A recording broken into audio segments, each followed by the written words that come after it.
The best accessible defensive equipment this weekly is the potato, ignoring funny Dumbo shenanigans.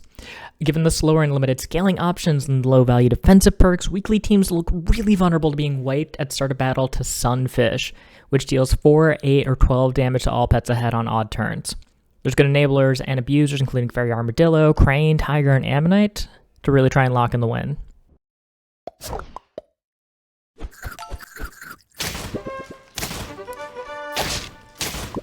Managed to take an early win, and trust me, we're going to want every single early win that we can get, because this team, while it's very funny, is not particularly good, and considering it only triggers every other turn for the Sunfish's ability, we're going to want to get out of here as fast as we can. Picking up a whole bunch of new bluebirds feels fantastic.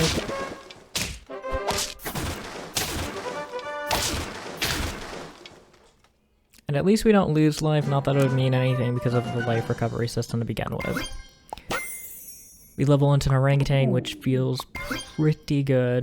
Stats are king, and being able to get targeted stats onto a small set of pets like this, where Barkus is really good this weekly, orangutan's obviously really good this weekly, bluebird's really good, and we pick up the Sunfish here, which is a little bit of a niche pick. I wasn't sure if I really wanted to go for it, but there's cherry in the pack, so you know, a little cherry, get our trumpets going, and that gives us just a lot of extra in-battle stats and gives us a good level up target, which currently we're kind of missing out on those, and we'll want to level into Sunfish or Sunfish abusers relatively quickly. So here I go rolling for the cherry. I do want these bluebirds, but the cherry is more important for trying to win the round. There's no point in really greeting super early because most of these pets aren't going to be able to hang around too long once they actually serve their purpose of getting us to the end game. That being said, that bluebird was looking thick in battle. Very, very good. Do I pull this avocado? No, not yet. I definitely pull a lot of avocados in this game, though. They're just really, really solid for transferring over that extra gold, and because I don't really want to play these turns, and I can instead let my passive scaling kind of hold me over, since most things aren't going to have that much HP. We have Sunfish, we have Orangutan to be able to effectively get a lot of extra HP, and the bluebird just keeping us relevant enough on attack, because there is not access to a lot of attack scaling this weekly. This is like the primary scaling option for the early game before you pick up Ostrich of all things. You know a weekly is rough on scaling when Dumbo Octopus starts to feel like scaling at level 3. Because of the extra food perks that it gives you for free. Not even the food perks, the stat foods. But these next few turns are going to end up largely playing themselves as we just look for level ups, kind of stack things up. Not even the Nyala is really worth it here, but the hamster is, because we need that economy. I had a couple of runs earlier where I had tried to make this happen, but it's just so much money that you need to be able to make it work. And the Sunfish ability only triggering every other turn means that you really need a little bit extra to try to survive those other turns if you're not already on course to win. We're at 4 wins in 7 battles, 5 wins in 8 turns.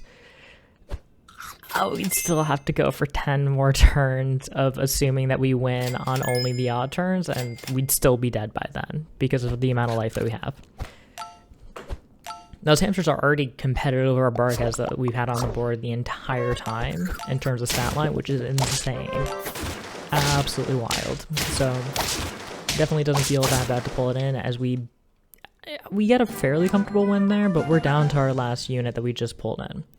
At this point, we dumped the Barkas to be able to get the extra money from the double hamsters, because I'd rather be getting the value out of them now rather than trying to hang on to the Barkas, recognizing that stat line isn't that relevant. Its ability, also not that relevant. Do I pull on this orangutan? I feel like yeah, we skip it. Getting the 9 gold investment to get the orangutan up to level 3 doesn't seem worth it, and we just kind of want to get rid of it. I probably should have sidestacked that hamster there to be able to get the 2 rolls out of it and then get the level up reward, but there's not a ton of value. We'd just be looking for bluebird, so we missed on 2 bluebird rolls. Get the early ostrich here, because early ostrich means we can start getting a little bit of stats onto the hamster, and we can start looking to dispose of the rest of the team. The earlier we get this guy online, the sooner that we can get our late game units in a position where we can actually scale them. And that crane did so much work for them. Absolutely, absolutely put us into the dirt.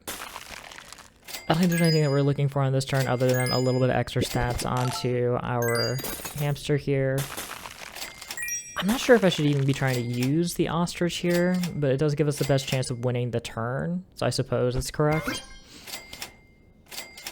It'd be nice to level it, but it's not like we're going to find the level up in shop anyways. So we ripped the tofu there to be able to get the cheaper chocolate for next turn, to be able to level the ostrich. We can level the bluebird as well to try to get access to our, hopefully, sunfish, because we haven't seen the guy yet. We like the guy here. And thankfully we take on this falcon team, because falcon has been so frustrating this weekly. Not that I think it's ever not too frustrating, for being honest. And there's our boy, the sunfish. 4, 8, or 12 damage to all pets ahead, and we're getting it on that odd turn to be able to actually take advantage of the ability, which feels great. We finally dumped the surgeon fish. It feels a little bit rough, but I want the extra stats from the orangutan, and I think we can win because we are actually getting to take advantage of the ability here, which feels very, very nice. There's nothing else that we really want to scale right now, so I'm happy to hang on to the bluebird for the moment. But bluebird and orangutan are definitely on the chopping block here.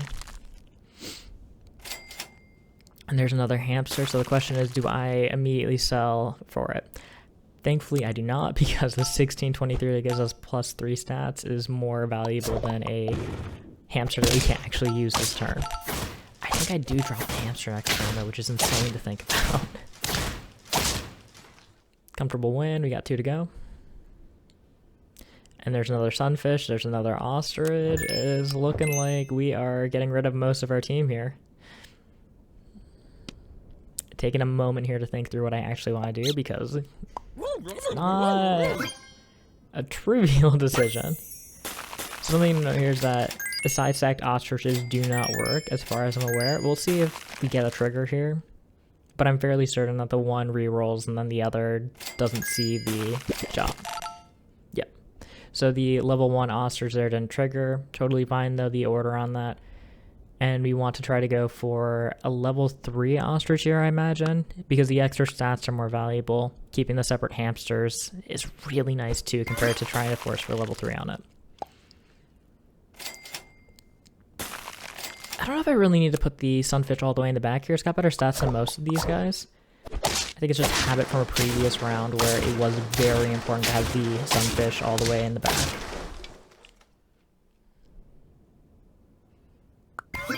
Alright, we pick up our level 3 here. We get another sunfish in. Beautiful.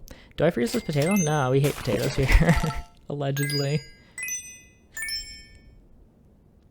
Dude, I love that when the ostrich triggers a reroll, you get the extra money from the hamsters too still. So good.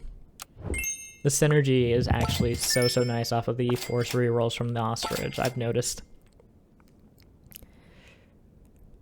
Yeah, and we saw our level 3 ostrich for the final turn here to get another level up onto the other sunfish here.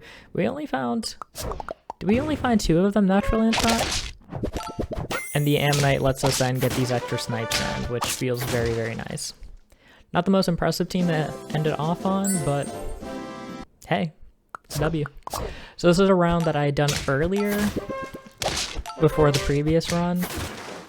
Spoiler, it doesn't work out, but hey, the final build is a lot cooler and more towards the actual end game goal of trying to get 5 of these sunfish onto a single team. I don't think it's viable this weekly. We do have a lot of good enablement for it, but I don't know.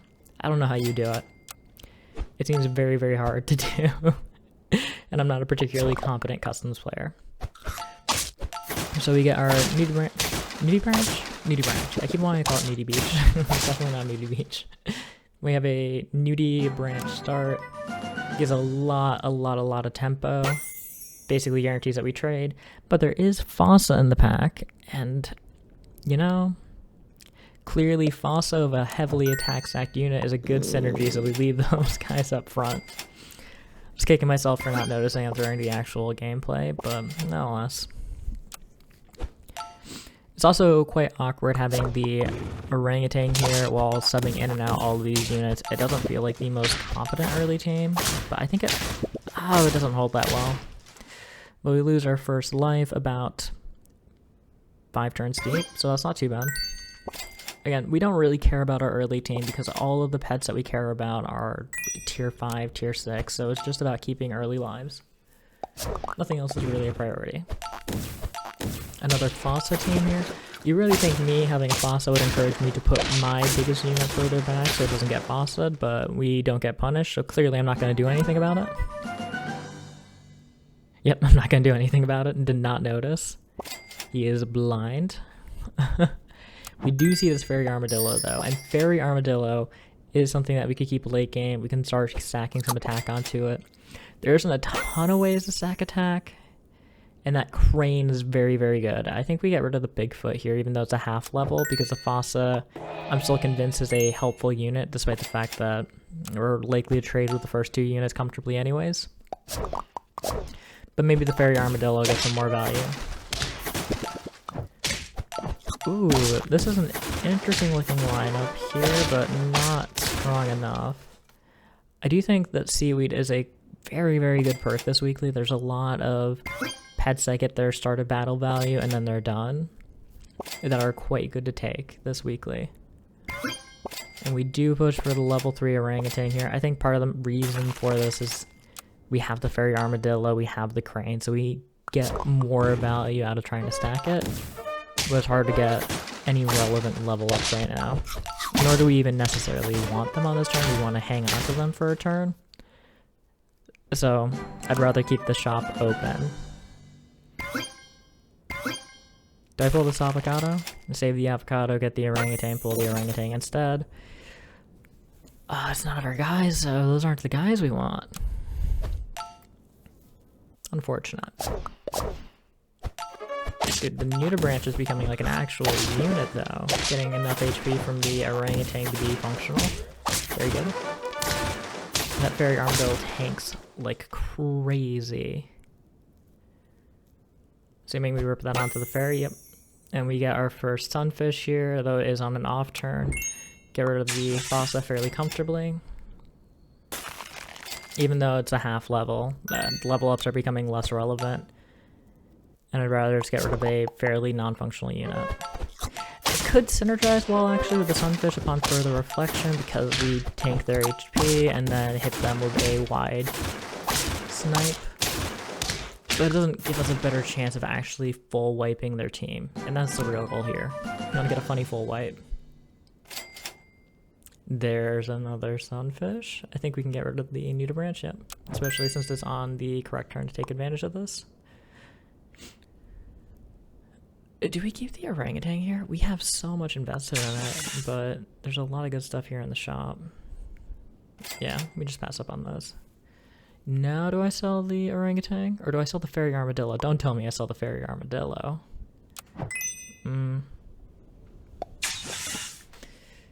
Makes more sense. We are very attack weak though. It'd be so nice to have some extra attack. Maybe I should have hung on to the Fairy Armadillo. Maybe I should have dropped the Fairy Armadillo and brought in the... or kept the crane in just for the attack bonus from it. Do I have about half their team? But yeah, this Fairy Armadillo is going to just put us in the dirt. That's part of the reason why I think crane is likely more relevant, just because of how oppressive Fairy Armadillo is into our low attack team. We do a ton of damage at the start of battle. We enable them to immediately get their armor off, and we can't do anything to them. And we're not scaling attack at this point. We don't have a loose bluebird or any other way of getting attack. We don't have an ostrich for scaling. And lo and behold, they have a statted Fairy Armadillo, so are just gonna get wiped again. And even if we had the Sunfish ability there, it's not gonna do anything. So realistically, we just need attack on these guys, but there's no way to get it. There's no way to get it without doing ostrich stuff, but it feels really late to pull that in. We could also go for pancakes. Pancakes is probably better than potatoes for this lineup here. The ammonite is what I was trying to pull in there, I imagine. Am I going to pull it in here? You're thinking about it. You're thinking about it. I think the rock hopper is very, very tempting there along with the hammer. But like, we don't have the lies to be able to make the hammerhead work. The rock hopper is good tempo for sure. And is likely just stronger. Hey, we got the full wipe there. Oh, that's what we were looking for. So that feels great, but now we have to somehow survive this turn. The best survival strategy might just be mashing roll to get a high level mimic octopus. Pulling a crane to try and get some extra attack. Get the tomato going, makes enough sense. There's a chance that we'll be able to snipe something squishy on the back line and just not have to stress too much. I could have went for level 2 ammonite and still gotten the fairy armadillo value, but we do get a kill on the back line. And this mimic octopus, which humorously was from the Kappa summon, ends up getting us the snipe on the snake, keeping us safe there. I don't know if we lose if we don't get that snipe, but it does feel quite good. We finally dumped the orangutan to be able to get a full value pretzel in there before mashing roll a bunch to try and dig for anything useful here. I noticed that the crane's going to die here, so I'm trying to figure out how I want to position this. Realistically, we just got to move the 4th position. Oh no, do I not notice? Come on, there we go. The other sunfish would have died, so I need to move that one forward. If I move the crane too far forward, the potato's blocking all the damage onto the 2nd position one, so it doesn't actually get hurt. That being said, we wiped their entire team and run into an unbreakable fairy armadillo.